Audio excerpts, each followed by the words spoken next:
Horror कहानियाँ थी। रहस्यमयी गर्भ। 60 वर्ष की उर्मिला शहर के बाहरी हिस्से में अपने छोटे से घर में अकेली रहा करती थी।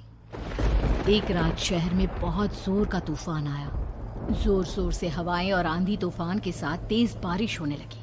उन आवाजों को सुनकर कोई भी घबरा जाता, लेकिन उर्मिला घर के सारे खिड़की दरवाजे बंद कर गहरी नींद में सो रही थी। रात के लगभग 12 बजे होंगे कि किसी ने उर्मिला के घर का दरवाजा खटखटाया। दरवाजे के खटखटाने की आवाज सुनकर उर्मिला की नींद खुलती है। आखिर इतनी रात को कौन आया होगा? उर्मिला जाकर दरवाजा खोलती है तो सामने लगभग 26 साल की बेहद सुंदर लड़की को खड़ा देख हैरान रह जाती है। कौन हो बेटा? और इतनी रात को इतने भयंकर तूफान में कहाँ भटक रही हो? चाची, आपने मुझे पहचाना नहीं? मैं आपकी दूर की रिश्तेदार शालिनी। अरे हाँ, बचपन में तुझे देखा था। इतनी जवान हो गई है, कैसे पहचान में आती? लेकिन तू यहाँ क्या कर रही है, और वो भी ऐसी अंधेरी तूफान भरी रात में? उर्मिला की बात सुनते ही शालिनी की आंखों से आंसू बहने लगे। वो फूट फूट कर रोने लगी।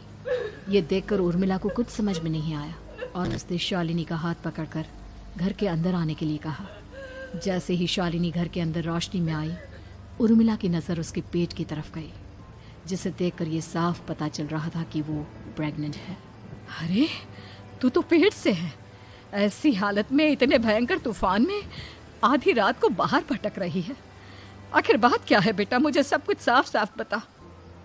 क्या बताऊं चाची, ये सब जिसकी वजह से हुआ है उसके बारे में बताने में भी मुझे शर्म आती है। मैंने घर वालों की मर्जी के खिलाफ जाकर एक लड़के से शादी कर ली थी, पर वो शादी के 1 महीने बाद ही मुझे छोड़कर चला गया। छोड़कर चला गया का क्या मतलब? क्या उसके साथ कोई हादसा हो गया? नहीं, उसे कोई दूसरी लड़की पसंद आ गई और मेरी प्रेगनेंसी की खबर सुनते ही उसने मुझे बेसहारा छोड़ दिया। उसके बाद मैं अपने घर गई, लेकिन माँ पापा ने मुझे घर में कदम तक नहीं रखने दिया। तभी मुझे आपकी याद आई।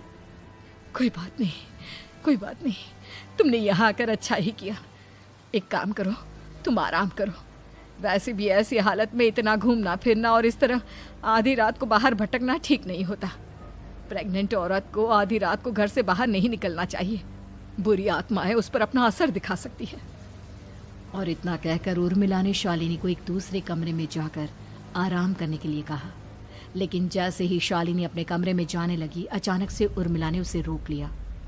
एक बात बताओ बेटा, तुम्हारा कौन सा महीना चल रहा है? पेट देखकर तो लगता है कि लगभग 6 महीने पूरे हो गए होंगे। उर्मिला की बात सुनकर शालिनी के होठों पर मुस्कुराहट आ गई। चाची जी, अभी सिर्फ 1 ही महीना हुआ है।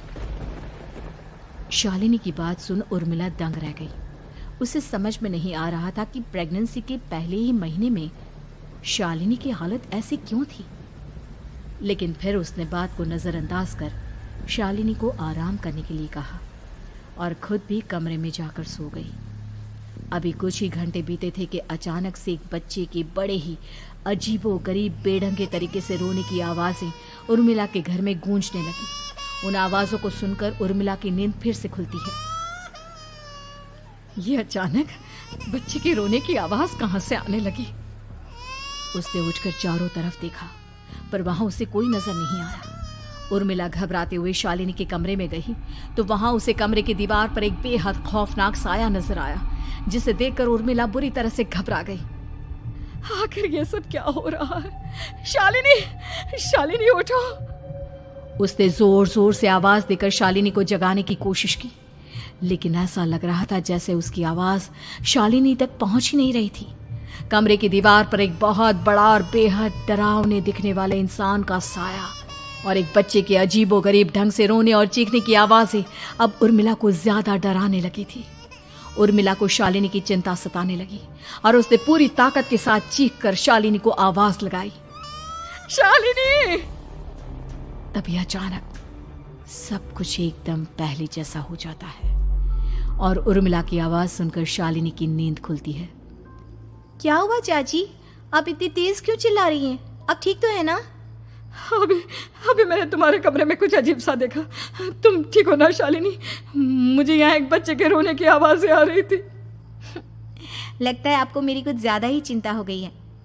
आपने मेरी प्रेगनेंसी के बारे में कुछ ज़्यादा ही सोच लिया होगा। मैं एकदम ठीक हूँ, आप आराम से सो जाइए। इतना कहकर शालिनी ने उर्मिला को फिर से अपने कमरे में जाने के लिए कहा और खुद भी जाकर सो गई। पर अब उर्मिला की आंखों से नींद गायब हो चुकी थी। अगली सुबह जब शालिनी उठी तो वो सीधा उर्मिला के पास आई। गुड मॉर्निंग चाची। तभी अचानक उर्मिला की नज़र शालिनी के पेट पर पड़ती है, जिस पर नीले रंग से एक अजीब सी आकृति नजर आ रही थी। शालिनी, ये तुम्हारे पेट को क्या हुआ? मैंने इतनी औरतों को देखा है, ऐसा तो किसी के साथ नहीं होता। शालिनी ने जैसे ही अपने पेट की तरफ देखा तो उसे वहां कुछ भी नजर नहीं आया। चाची कुछ भी तो नहीं है, सब कुछ एकदम नॉर्मल है। आपको क्या अजीब लग रहा है? इससे पहले कि उर्मिला उसके सवाल का कोई जवाब देती, अचानक से शालिनी के पेट में जोर जोर से दर्द होने लगा। वो बुरी तरह दर्द से तड़पने लगी। चाची, चाची। ये सब देखकर उर्मिला बहुत घबरा गई। उसने धीरे धीरे शालिनी के पेट को सहलाना शुरू किया, लेकिन शालिनी का दर्द कम नहीं हुआ। उर्मिला जाकर रसोई से पानी का गिलास लेकर आई और शालिनी को पानी पिलाने की कोशिश करने लगी। ले बेटा, पानी पी ले, तुझे आराम मिलेगा। ले ले। नहीं चाची, मुझे बहुत तेज दर्द हो रहा है। अरे थोड़ा पी ले बेटा। जैसे ही उर्मिला ने शालिनी को पानी पिलाया, उसने देखा कि गिलास में बचा पानी का रंग नीला पड़ गया और शालिनी की आंखें अजीब हो गई। उसके पेट पर बच्चे का एक डरावना चेहरा नजर आने लगा। ये सब देखकर उर्मिला की डर से हालत खराब होने लगी, पर तभी शालिनी का दर्द ठीक हो गया। बेटी, अभी तुम्हारा दर्द ठीक है तो ऐसा करो, तुम थोड़ी देर आराम कर लो। शालिनी को आराम करने के लिए कहकर उर्मिला तेज कदमों से चलकर घर से बाहर निकल जाती है और पास ही रहने वाली एक औरत कालिंदी के पास पहुंचती है। अरे उर्मिला बहन, बड़े दिनों बाद दिखाई दी, क्या हुआ? बहुत घबराई हुई सी लग रही हो, सब ठीक तो है ना? क्या बताओ कालिंदी बहन, मेरी एक दूर की रिश्तेदार आई हुई है। वो पेट से है और उसके साथ ना अजीब अजीब चीजें हो रही है। अब उर्मिला सारी बात कालिंदी को बताती है, जिसे सुनने के बाद काले जादू और तंत्र विद्या की माहिर कालिंदी एक ताबीज बनाकर उसे देती है। बहन, मुझे शालिनी पर किसी बुरी आत्मा का साया लगता है। ये ताबीज ले जाओ, आज रात को 12 बजे उसे पहना देना, फिर सब ठीक हो जाएगा। उर्मिला ताबीज लेकर घर वापस आती है और अब आधी रात के होने का इंतजार करने लगती है। जैसे ही आधी रात होती है, वो नींद में सोई शालिनी को ताबीज पहना शांति से अपने कमरे में आकर अपने पलंग पर लेट जाती है। अब सब ठीक हो जाएगा, ये सोचकर उर्मिला शांति की एक सांस ही लेती है कि तभी अचानक उसकी आंखों के सामने कुछ ऐसा आता है जिसे देखकर उर्मिला डर से चीखने लगती है। तुम कौन हो? कौन हो तुम? जाओ यहाँ से, जाओ जाओ यहाँ से। तभी उर्मिला की एक जोरदार दर्द भरी डरावनी चीख वहां पर गूंज गई। उर्मिला की आंखों के सामने एक बच्चा खड़ा हुआ था, जिसका पूरा शरीर किसी बूढ़े की तरह नजर आता था, लेकिन मुंह किसी नवजात बच्चे की तरह था। उसकी आंखें गुस्से से लाल थी और वो घूर घूर कर उर्मिला की तरफ देखा जा रहा था। कौन हो तुम? कौन हो? उर्मिला के चीखते ही वो बच्चा जोर जोर से रोने लगा। घबराकर उर्मिला ने अपने हाथों को अपने कानों पर रख लिया। उसकी समझ में नहीं आ रहा है कि आखिर ये सब उसके साथ क्या हो रहा है। कौन हो तुम? कौन हो? क्या चाहते हो मुझसे? जाओ जाओ यहाँ से, आखिर तुम हो कौन? तभी अचानक से उर्मिला के पूरे घर में लाल रंग की रोशनी फैल गई। वो बच्चा धीरे धीरे कदमों से चलता हुआ उर्मिला की तरफ बढ़ने लगा। किसी नवजात पैदा हुए बच्चे के जैसे उसके रोने की आवाज अब उर्मिला के कानों में गूंज रही थी। लेकिन कुछ ही सेकंड में वो चुप हो गया और उसने बेहद खतरनाक आवाज में उर्मिला के सवाल का जवाब दिया। मैं वो हूँ जो अब तक पैदा नहीं हुआ, लेकिन जब मैं पैदा हो जाऊंगा तो वो होगा जो अब तक कभी नहीं हुआ। क्या कहना चाहते हो तुम? ऐसा क्या हुआ जो अब तक नहीं हुआ? तबाही होगी, तबाही। सब कुछ खत्म हो जाएगा और ये जो लड़की मुझे जन्म देने वाली है, मैं उसका खून पी जाऊंगा, सारा खून। उस बच्चे की बात सुनते ही उर्मिला बुरी तरह घबरा गई। उसका एक बुजुर्ग आदमी जैसा शरीर, एक नवजात बच्चे जैसा चेहरा, ये दोनों ही बातें उर्मिला की समझ से बाहर थी। तभी वो बच्चा अचानक गायब हो गया। घर का माहौल फिर से पहले जैसा हो गया। लाल रंग की रोशनी भी अब गायब हो चुकी थी। उर्मिला दौड़कर शालिनी के कमरे में पहुंची, जहां वो गहरी नींद में सोई हुई थी, पर उसके गले का ताबीज गायब हो चुका था। उठो उठो शालिनी, उठो बेटा, मुझे तुमसे जरूरी बात करनी है। अरे चाची क्या हुआ? इतनी रात को आप परेशान क्यों कर रही हैं? सब ठीक है ना? अभी जब तुम सो रही थी ना, तो मैंने तुम्हारे गले में एक ताबीज पहनाया था। कहाँ गया बेटा, बताओ मुझे। शालिनी ने चारों तरफ अपनी नजरें घुमाकर देखा, लेकिन वहां पर कोई ताबीज नहीं था। वह हैरानी से उर्मिला के चेहरे की तरफ देखने लगी। उसे समझ में नहीं आ रहा था कि आखिर उर्मिला किस ताबीज के बारे में बात कर रही थी। नहीं चाची, यहाँ कोई ताबीज नहीं है। लगता है आपने कोई बुरा सपना देखा है। मैंने कोई बुरा सपना नहीं देखा। खैर छोड़ो, तुम अब सो जाओ, कल सुबह बात करते हैं। डर और घबराहट की वजह से उर्मिला की आंखों से नींद तो जैसे बिल्कुल गायब हो गई थी। अगली सुबह उर्मिला बिना कोई देर किए गांव के बाहर एक छोटी सी झोपड़ी में रहने वाले बूढ़े पंडित के पास पहुंची। पंडित जी, मेरी मदद कीजिए। अरे आओ आओ उर्मिला, क्या हुआ? सब ठीक तो है ना? क्या बताओ पंडित जी, बहुत बड़ी मुसीबत है। मेरी दूर की एक रिश्तेदार लड़की पेट से है और उसके साथ बहुत डरावनी चीजें हो रही है। कल रात को तो एक अजीब सा दिखने वाला बच्चा मेरी आंखों के सामने आकर खड़ा हो गया था। ये तुम क्या कह रही हो? मुझे साफ साफ बताओ कि आखिर तुमने क्या देखा? उर्मिला ने अपने साथ हुई बीती रात की पूरी घटना पंडित जी को बताई, जिसे सुन पंडित जी के माथे पर चिंता की लकीरें उभर आई। अनर्थ होने वाला है, अनर्थ। बरसों पहले भी उस हैवान ने एक लड़की के पेट से जन्म लिया था और उसके बाद उस शहर को पूरी तरह से तबाह कर दिया। कैसी विपदा पंडित जी, कैसे बात कर रहे हैं आप? बताइए मुझे, और इसका उपाय क्या है? इसका उपाय तो है, लेकिन बहुत कठिन है। हो सकता है कि उस उपाय को करने के दौरान तुम्हारी जान भी चली जाए। मुझे मेरी जान की कोई परवाह नहीं, पर आप जिस तबाही के बारे में बात कर रहे हैं, बस वो नहीं होनी चाहिए। लाखों लोगों की जान बचाने के लिए मैं कुछ भी करूंगी। तो ठीक है, मेरी बात ध्यान से सुनो।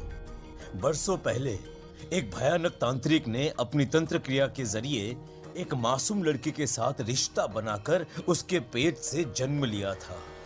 इस तरह से वो अपने जैसे लोगों की संख्या इस दुनिया में बढ़ाना चाहता था। आपके कहने का मतलब है कि शालिनी के पेट से भी उस शैतान को जन्म लेना है, इसलिए उसने उसके साथ ये सब किया है। ठीक पहचाना तुमने। अब मैं तुम्हें एक ऐसा सिंदूर दूंगा जिसे तुम्हें ले जाकर उस लड़की के पेट पर लगाना होगा।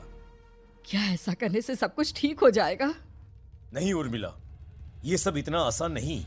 उस लड़की के पेट पर सिंदूर लगाने के बाद तुम्हें उसका पेट काटकर उस हैवान को बाहर निकालना होगा। नहीं पंडित जी, मैं ये सब नहीं कर सकती। मैं भला एक जिंदा लड़की के पेट को अपने हाथों से कैसे काट सकती हूँ? अगर तुमने ऐसा नहीं किया तो कुछ ही दिनों में वो हैवान उस लड़की के शरीर से जन्म लेगा और उसके शरीर के सारे खून को पीकर अपनी ताकत को बढ़ाएगा। उसके बाद वो धीरे धीरे इस पूरे शहर को तबाह कर देगा। यहाँ पर कोई जिंदा नहीं बचेगा। लेकिन अगर मैं उसके पेट को काट दूंगी तो क्या वो जिंदा बच पाएगी? अगर शालिनी को कुछ हो गया तो, अगर उसकी मृत्यु हो गई तो? ऐसा कुछ नहीं होगा उर्मिला, तुम्हें अपने मन को पक्का करके ये काम करना ही होगा। सिंदूर लेने के बाद उर्मिला झोपड़ी से बाहर निकलने ही वाली थी कि तभी पंडित जी ने उसे पीछे से आवाज देकर रोका। उर्मिला, उस लड़की का पेट काटकर हैवान को बाहर निकालना ही काफी नहीं होगा। तुम्हें ध्यान रखना होगा कि ये सब करते हुए उस बच्चे का जो आधा बूढ़े का शरीर है उस पर सिंदूर की एक बूंद भी ना लगने पाए, क्योंकि अगर ऐसा हुआ तो वो तुम्हें और बाकी सबको कच्चा खा जाएगा। पंडित जी की बात सुन उर्मिला की आंखें फटी रह गई और उसके शरीर में डर की लहर दौड़ गई। फिर भी उसने हिम्मत की। ठीक है पंडित जी, मैं पूरी कोशिश करूंगी कि मैं उस हैवान को वहीं के वहीं खत्म कर पाऊं। इसके बाद उर्मिला तेज कदमों के साथ घर वापस आती है। दिन बीतता है, रात का अंधेरा छाने लगता है। शालिनी खाना खाकर सोने चली जाती है और उर्मिला लगातार उसके गहरी नींद में सो जाने का इंतजार करने लगती है, जिसके बाद उर्मिला दबे कदमों से शालिनी के कमरे में पहुंच गई। मुझे ये करना ही होगा। अब उर्मिला ने धीरे धीरे शालिनी के पेट पर पंडित जी का दिया सिंदूर लगाना शुरू किया। उर्मिला के हाथ बुरी तरह से कांप रहे थे। उसके एक हाथ में चाकू था जिससे वो पेट काटने वाली थी। उर्मिला ने एक नज़र शालिनी के चेहरे की तरफ देखा और फिर डरते हुए उसके पेट पर चाकू चलाना शुरू किया। कमाल है, मैं इसका पेट काट रही हूँ और ये आराम से सो रही है। इसे दर्द नहीं हो रहा क्या? तभी अचानक उर्मिला के कानों में बच्चे की रोने की आवाज़ सुनाई देने लगी। उसने घबराकर चारों तरफ देखा पर वहां पर कोई नहीं था, बस रोने की आवाज़ लगातार आ रही थी। उर्मिला बिना रुके लगातार शालिनी के पेट को काटती रही। उसे इस बात का भी ध्यान रखना था कि सिंदूर बच्चे के बूढ़े आदमी वाली शरीर के हिस्से पर ना लगे। कुछ ही देर में वो हैवानी बच्चा उर्मिला के हाथों में था। उसने बड़ी ही सावधानी से उस बच्चे को बाहर निकाला और पंडित जी के कहे अनुसार उसे घर से दूर जलाने के लिए ले गई। पर तभी उसके सामने वही बूढ़े शरीर और बच्चे के चेहरे वाला बच्चा आ गया। अपनी गोद में और सामने भी बच्चे को देखकर उर्मिला हैरान रह गई। मुझे मारोगी? मुझे इतनी हिम्मत कैसे आ गई तुम्हारी? तुम पैदा नहीं हुए हो और मुझे पता है जब तक तुम्हारा जन्म नहीं हो जाता तो मुझे कुछ नहीं कर सकते। इतना बोलते ही उर्मिला तुरंत उस बच्चे को घास के ढेर पर फेंक कर उसमें आग लगा देती है, जिसके तुरंत बाद वो बूढ़े आदमी के शरीर और बच्चे के चेहरे वाला अजीब तांत्रिक का भूत भी वहां से गायब हो जाता है। कुछ देर बाद उर्मिला घर पहुंचती है तो वो ये देखकर हैरान रह जाती है कि शालिनी का पेट अपने आप जुड़ चुका था। शुक्र है भगवान का और उन पंडित जी का, अब सब ठीक हो जाएगा। सुबह शालिनी सोकर उठती है तो अपना पेट देख पूरी तरह घबरा जाती है। चाची, चाची ये सब क्या हो गया? मेरा पेट अचानक कम कैसे हो गया? मेरा बच्चा कहाँ गया चाची? बेटी, वो बच्चा नहीं, एक खतरनाक तांत्रिक था जो तुम्हारी कोख से जन्म लेकर सबको मार देना चाहता था। वो पैदा होते ही तुम्हारी जान भी ले लेता, इसलिए मैंने पंडित जी के बताए उपाय से उसका खात्मा कर दिया है। अब सब ठीक है। शालिनी को उर्मिला की बात समझ में नहीं आती, जिसके बाद शालिनी को पूरी बात उर्मिला आराम से समझाती है। अब वो दोनों ही भगवान का शुक्र अदा करती हैं और एक साथ रहने लगती हैं।